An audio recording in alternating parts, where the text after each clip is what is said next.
It's time to get the story behind the story.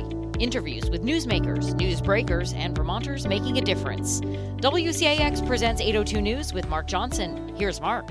Vermont lawmakers returned to Montpelier on January 3rd for the second half of the 2023-2024 session.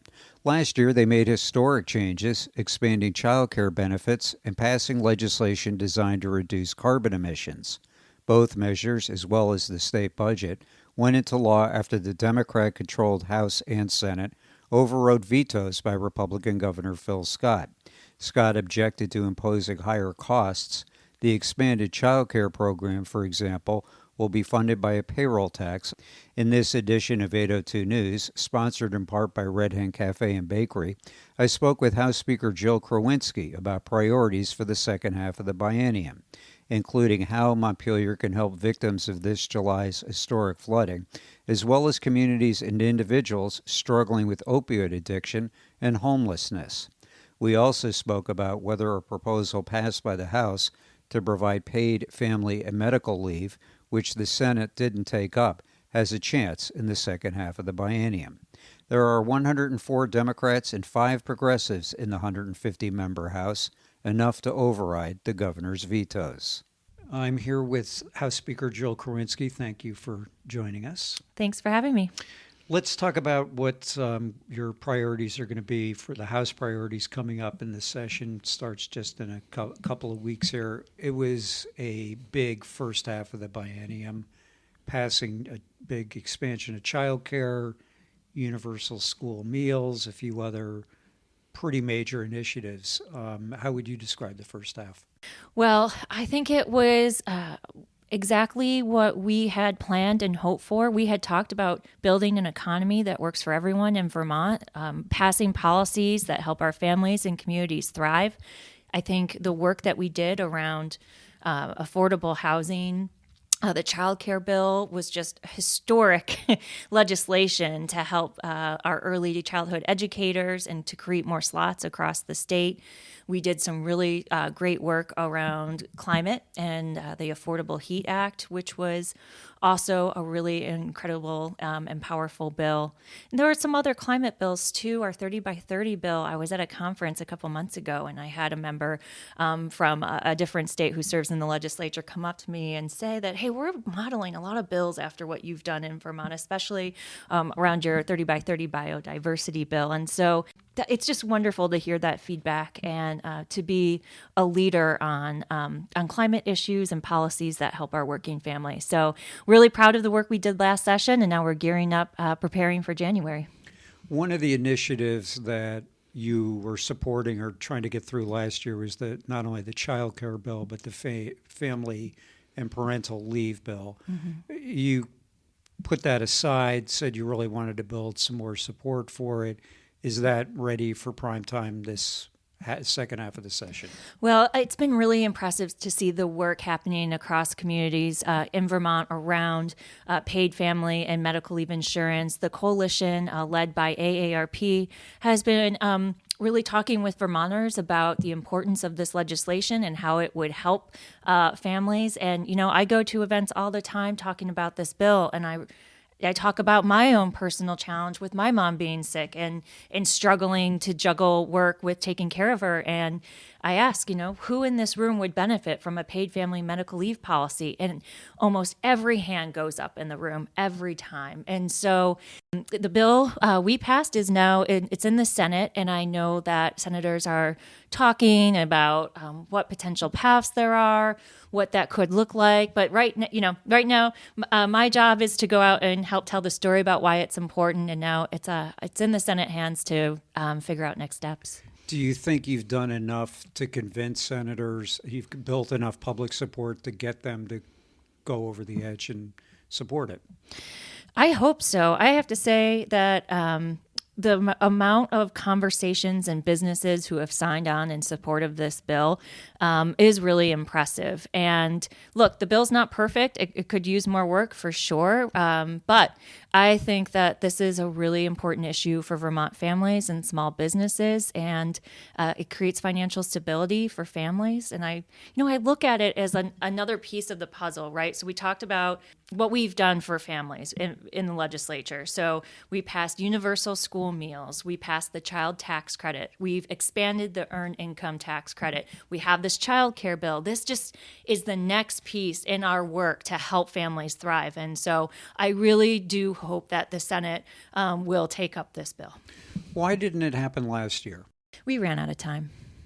We ran out of time between the two bills, and they were sharing the same funding source, and there were other dynamics at play.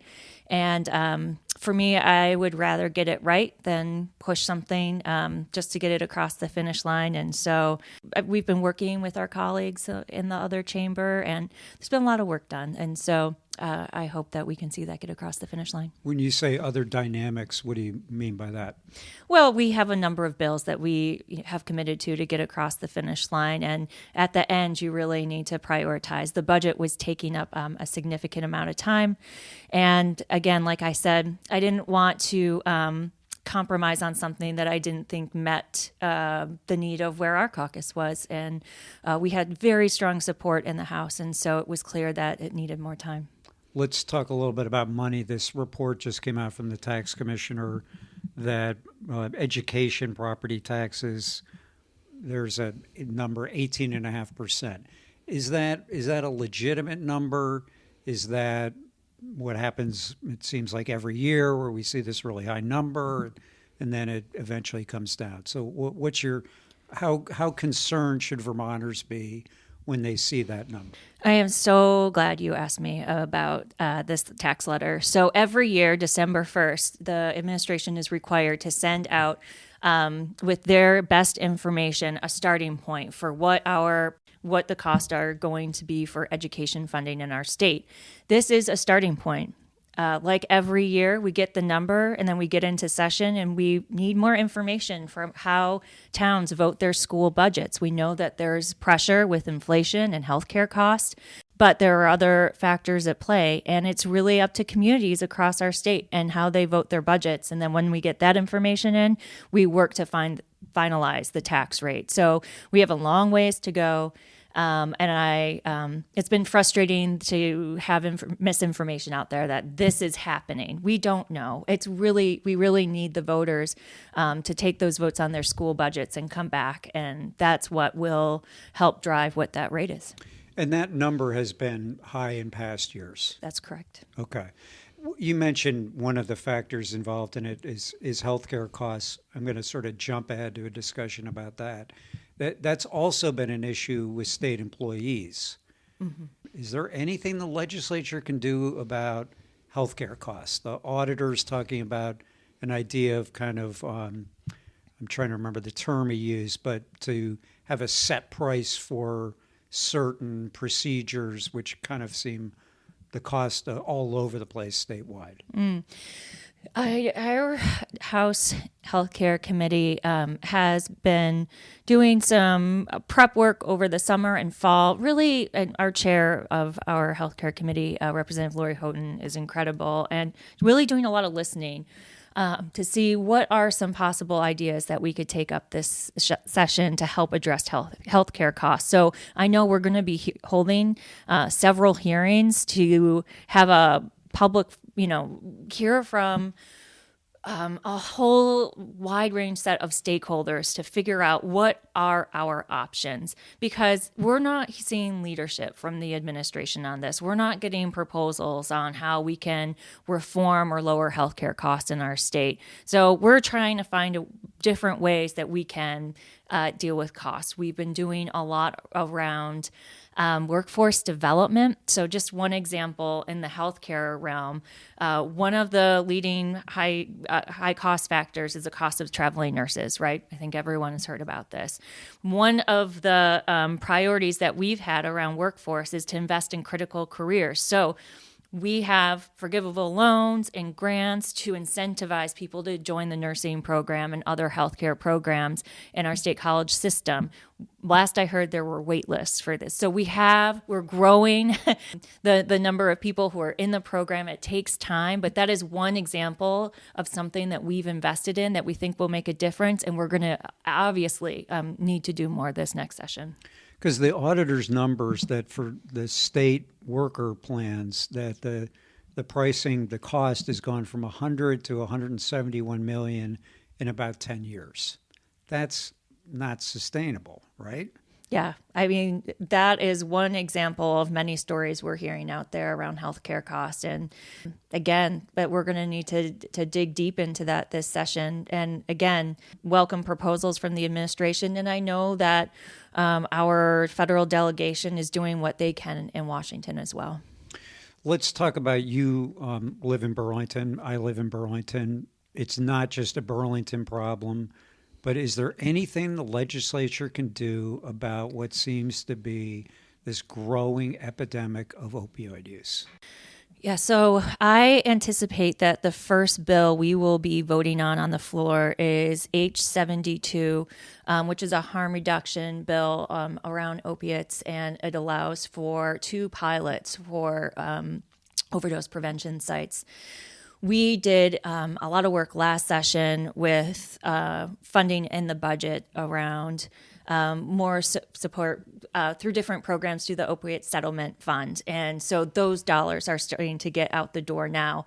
We know that when we come back, we're going to have to look at how are these programs working and what's not working, where do we need to invest more money to help tackle this problem. But it's true, this isn't only a Burlington problem. We are seeing it across the state. When you go to downtown Burlington, what's your observation? I am downtown on Church Street, around Battery Street a lot, and I live in the Old North End, so I'm walking around. And some days it feels like a normal day in Burlington, and then some days it's heartbreaking and gut-wrenching what you see. Obviously, we need more help and solutions around shelters in our city and across the state. We need more access to treatment and having more beds available for recovery. All of these things, right, Mark? There's not like a one answer that's going to solve, right? There's not one policy solution here that's going to solve the problem here. It's a multiple solution here that we need to find, from treatment to housing to long-term recovery. It's all weaved in together, and we see that, and we made some progress last session on funding certain programs, and we'll be coming back in January to look at how that's been working and where the pressure points are and where we need to put our attention.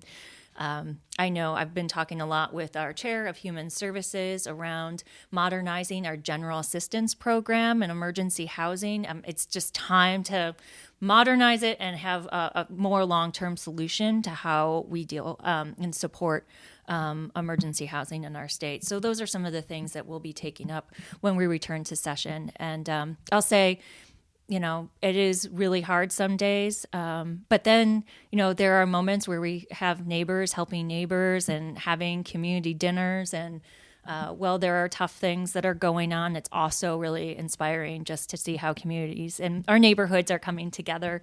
And that's what we love. That's what makes us special. And so we have to work on doing more of that too. It's been interesting, though, because you've mentioned a couple of times now that the Scott administration isn't showing leadership on certain issues. I've been covering the mayor's race here in Burlington, and the number of times that the candidates will say, well, we're looking to the state, the administration, the legislature for help. How do you respond to that? Well, I have been talking with the members of the council, the mayor, with business owners on Church Street Marketplace, and having ongoing conversations about what we know we can do. So, for example, we know that there's a backlog in the court system. That is, again, just like everything else, part of the solution. It's not going to solve the problem, but we have a backlog. And that was a problem before the pandemic, and the pandemic made it worse. So we are looking at investing more funding to help with that situation. We also know that there's vacancies in the court for judges. We have a process for how we nominate them, nominate judges. We send them to the governor. We can expedite that process so that it doesn't take as long. There is a critical need for judges, so we'll look at that. There is a bill around retail theft that we are going to be taking up, and we've been talking about that as well. So I would say that between legislators and the city council and the mayor, we've been having a dialogue about what we can do and what they can do too, because it's going to take all of us, from our MPAs to the city council to the legislature to the governor, to solve this problem. You mentioned the retail theft. I looked it up yesterday. It's $900 is the threshold between a misdemeanor and a felony. Would you support lowering that? Our Judiciary Committee is going to be taking testimony on this. I haven't seen the most recent draft bill, so I don't want to get ahead of our committee. But I have been clear that I understand that this is a challenge. That's something that's happening very frequently, and we need to address it. So what I can say is that we will be taking up this bill. I don't want to conflate the opioid problem with the homeless problem. And there are a number of people who are using opioids who are living out on the street, but there are also people that are not using drugs living out on the street. Again, I know you're feeling probably under siege from everybody. What are you going to do about this problem? But tangibly, what can the legislature do short-term, long-term on this? It's just right. Getting worse and worse, it seems. Well, I feel like in all these conversations, all roads lead back to housing, right? And we don't have enough units in that area where there's not, when we talk about affordable, I'm talking about for those who are living paycheck to paycheck. They have a job. They qualify for some resources. They don't qualify for other. And they're in this horrible cycle. And one thing happens, like they have, something happens with their car and it's a $200 repair and that's it. And they lose access to their housing. And so that is a conversation that we are having about what can we do to get more units online that is really in that population that are coming out of being unhoused, that can be a predictable, safe place for them to live. And I know we have many programs where we've been seeing some progress that we can do more on. Champlain Housing Trust, one of them for sure. So that's part of our package that we'll be looking at. We're also talking about what we can do to prevent the high number of evictions that we see happening. I know that's been a recent topic out there. And when I talk with our chair of our housing committee, Representative Stevens, we were talking about what can we do to prevent people from being unhoused? What is it that's sparking these evictions, and what can we do to better support landlord-tenant relations? And so that's another place that we'll be looking. And those are more of the short to medium term. In the long term, we are going to be taking up a housing bill that looks at more permanent, affordable housing in our state. We're also going to be looking at our land use policies. We are expecting 2, 3, 4 Act 250 reports back with some recommendations. And I think that's really important to be looking at the same time that we're talking about flood recovery and resiliency, because I think they just really go hand in hand. And so our Environment and Energy Committee will be looking at a bill that looks at those two policies. And I see that as more of our long-term planning around housing. Was it a mistake to not fully extend the motel voucher program?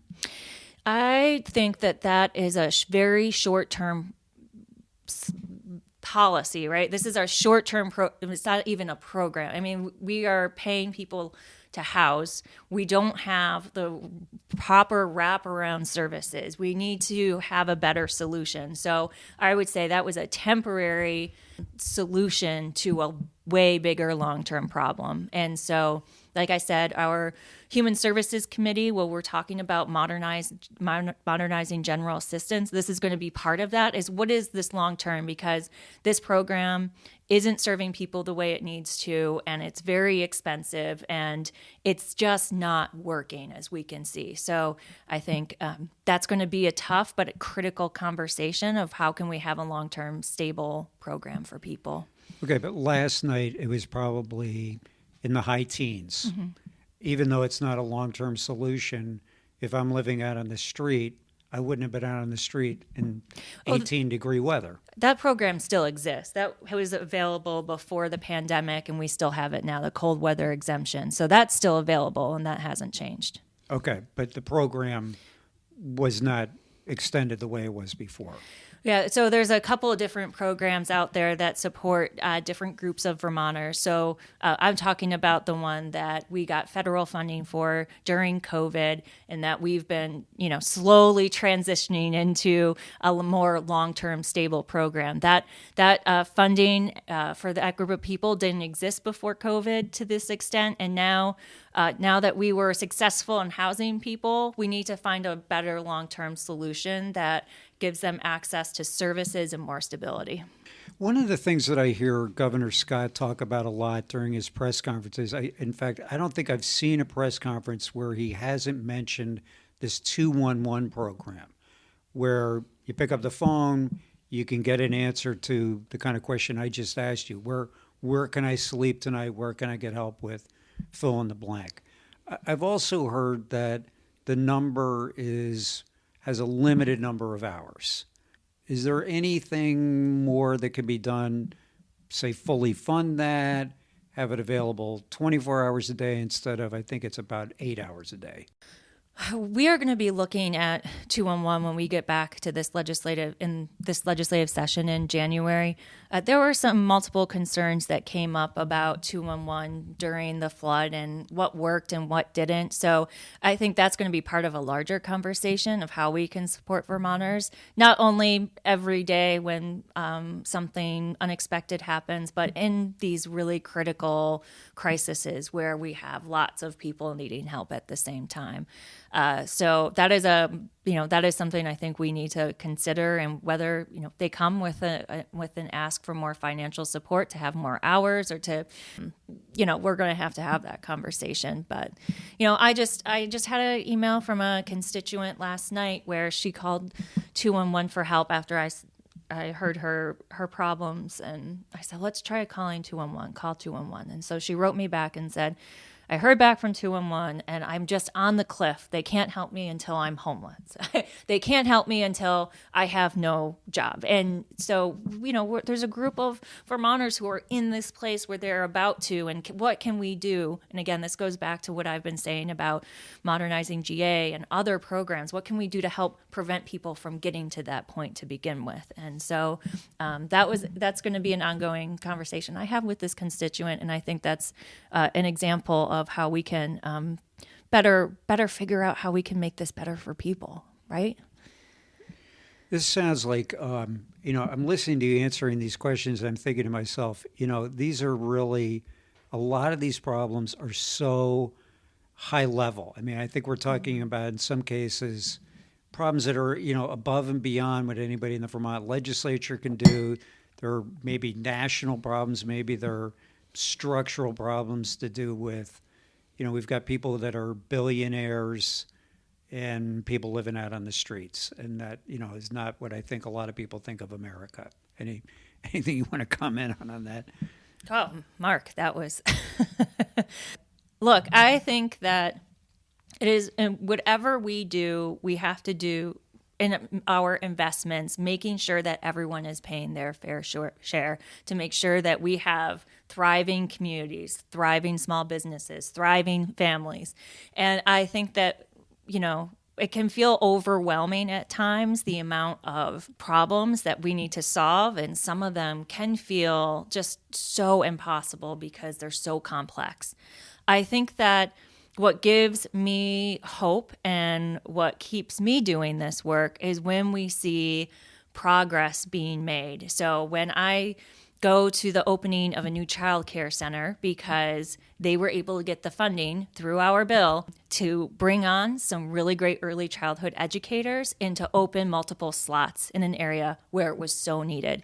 When I get to go to Newport and see our CTE program that we passed a couple years ago that allowed tech centers to buy dilapidated homes to work on and teach the kids in the program hands-on skills around carpentry, and for local construction companies to be part of that process. So it's this triple win of getting kids interested in the trades, to get a home that's not online turned around, to expand access to housing, and to link up possible new employees for local construction companies.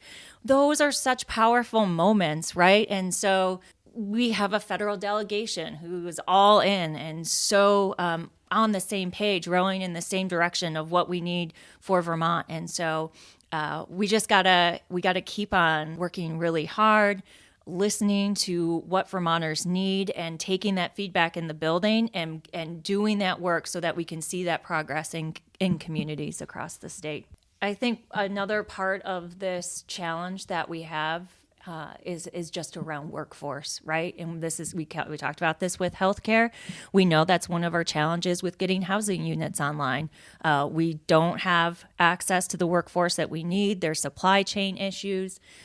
This is a common theme in other fields as well. And I hope our investments continue to help bring on more Vermonters working in those careers to help us. But I know it's overwhelming, but we are also seeing progress out there, and we can't lose sight of that.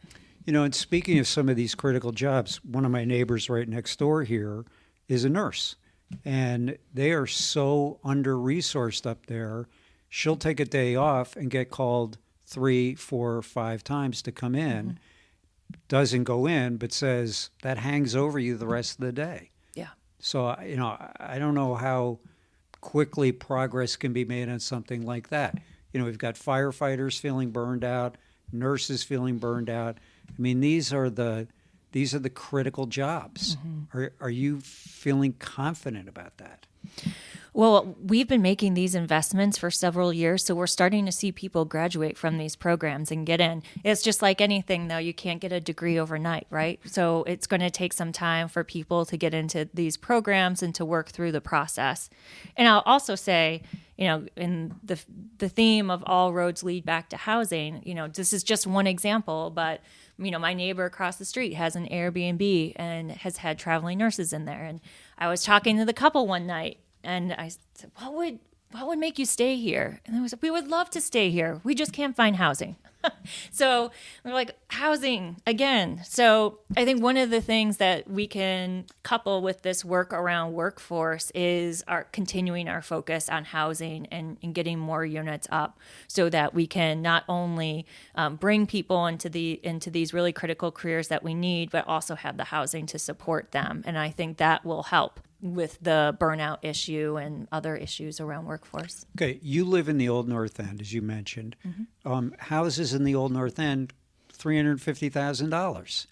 It just feels like, and tell me where I'm wrong here, we've built a lot of housing, but the housing, even when we build it, it's not as though the price in areas of this city. I lived in the Old North End for a long time. I mean, I'm shocked at the.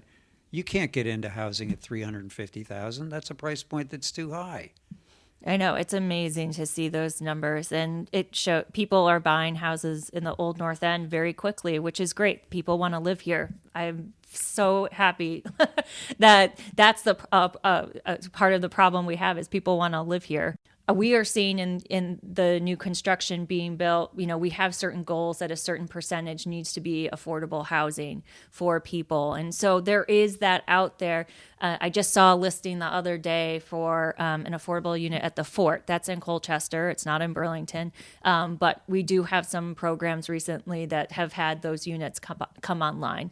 And those can be anywhere in town, as you know. So we're seeing it. It's slower than we would like it to happen because we have these other issues around workforce and supply chain issues and things like that. But we are seeing units go online. We'll hear more from House Speaker Jill Krowinski right after this. At Red Hen Baking Company, they believe pure, uncomplicated ingredients in the hands of skilled artisans are the building blocks for great food. They're dedicated to creating the best food from the best ingredients.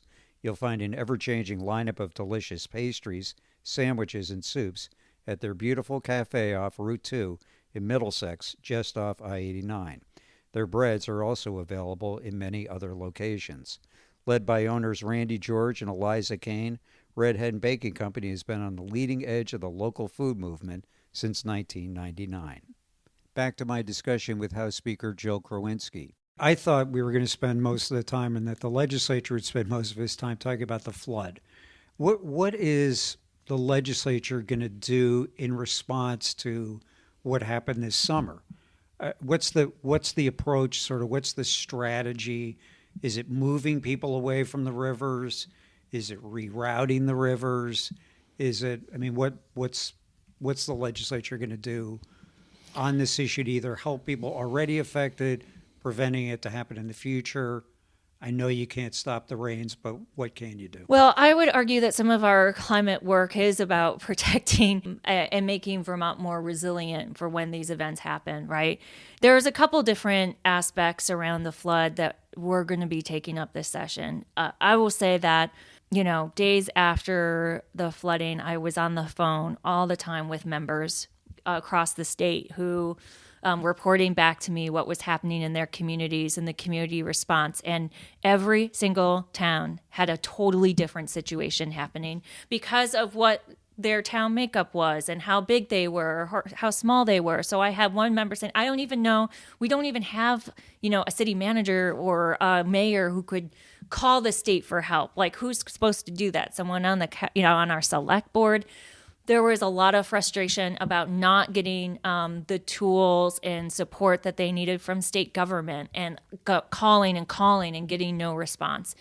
We look at what's happening in Montpelier, and Montpelier had a very robust conversation about what's next for them and whether they wanted to move their town center or not.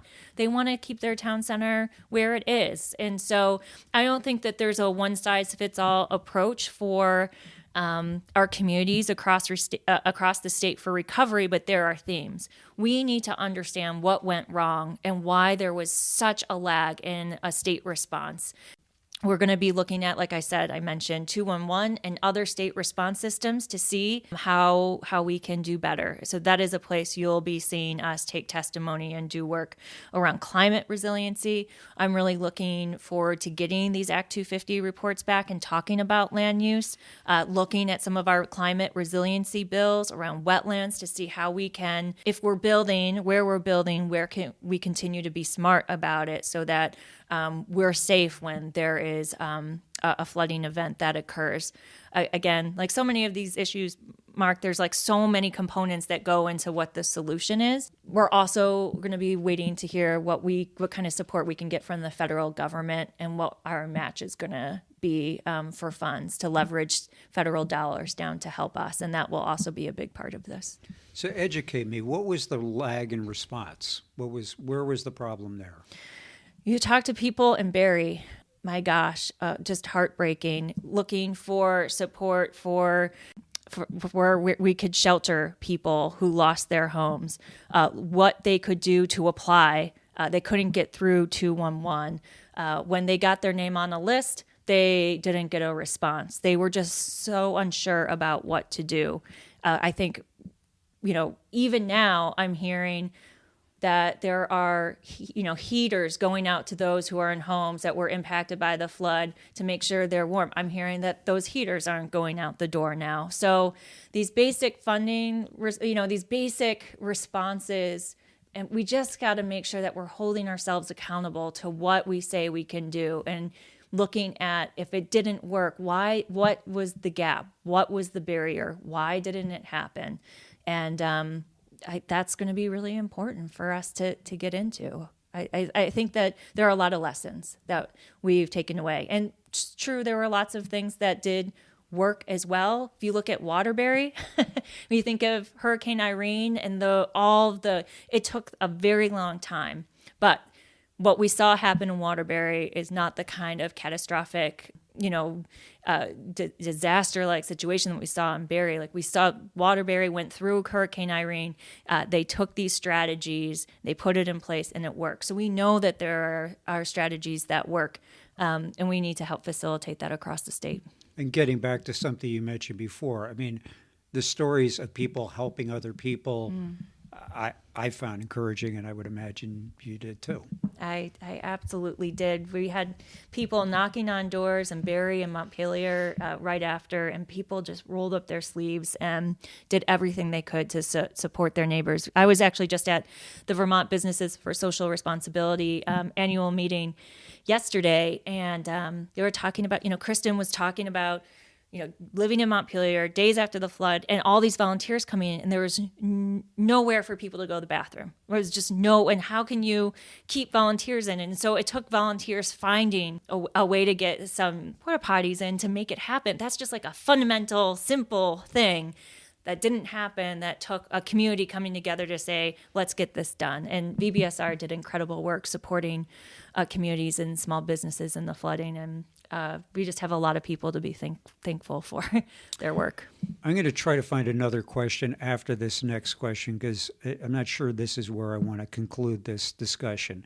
But there is this poll that just came out. It's Campaign for Vermont, talking about job approval. Phil Scott continues to have this just enormous popularity. What do you think that is? Start there. Well, I'll start by saying I haven't seen the poll yet. I know, I think it was sent to me, so I'll take a look at it. I'm very skeptical of polls, I will say, given the past couple of years and what we were told was going to happen and then what didn't happen. I think that when you look around the country and see the direction of the Republican Party, they have become very, very extreme. And we have a governor who has tried to stay closer to the middle. And so, for example, I will, give him credit for abortion access and rights. That was a place where we did come together. We passed a change in our statute to ensure that reproductive access was protected, and then we passed a constitutional amendment that passed in every single town in Vermont to enshrine reproductive access in our state constitution. That's a big deal and super important after the fall of Roe v. Wade. So that is one example. I will say that also, there's support for this governor, there's also support for the legislature. And we saw a historic number, 104 Democrats elected this last cycle, which shows to me that Vermonters hear our message, that they like when we're talking about affordable housing and childcare, we're talking about tackling climate, that we're going to do really good work around health and public safety. And that message has resonated with people. And hence we have this historic majority. So I think what's important to me is that we do our best to work together to get these hard things done. And we're not always going to agree, but we can model for other states and Congress about how we can come together, agree to disagree, but find a path forward to get tough things done. And I really value my relationship with the Republican minority leader, Patty McCoy. We've gone through some really tough policy debates, and we always come out at the end really focused on the dignity and the importance of the institution and having respect for one another. And that's something that I'm proud of, and I hope Vermonters are proud of too. I'll just briefly tell you what these numbers are. 40% approval for the legislature, 51 disapprove. What would concern me if I were you is that of that 51, 30% strongly disapprove. Why? What do you think the source of that is? I don't know what the source of that is. And I didn't see the questions that they asked and what the context was. So I would need to better understand that. But let me tell you what I hear knocking on doors. And I go across the state talking with people. I was just up in Lunenburg and Victory in the Kingdom. What people want, what folks are looking for are all the things that we've been talking about. The stress around affordable housing, the stress around being able to find a good childcare for their kids, not to have to choose between their job and taking care of a sick family member or taking care of their kid because they can't find a childcare slot. There are so many pressures out there on families, and they're stressed, and if they're not seeing some sort of tangible policy that helps them, they're going to be frustrated. And that's why it's been important for me to go around and talk about all the things that we've been doing to help families across the state, especially programs like I said, the child tax credit, expanding the earned income tax credit, universal school meals, the child care bill. All of those are policies that are wrapping our arms around families to help make sure that they can thrive, and we're going to continue to do that. And I think you've identified what's a real problem out there. I've noticed it too in the mayoral race. Everybody's looking for the solution, the silver bullet. What are you going to do about the opioid problem? What are you going to do about people living out on the streets?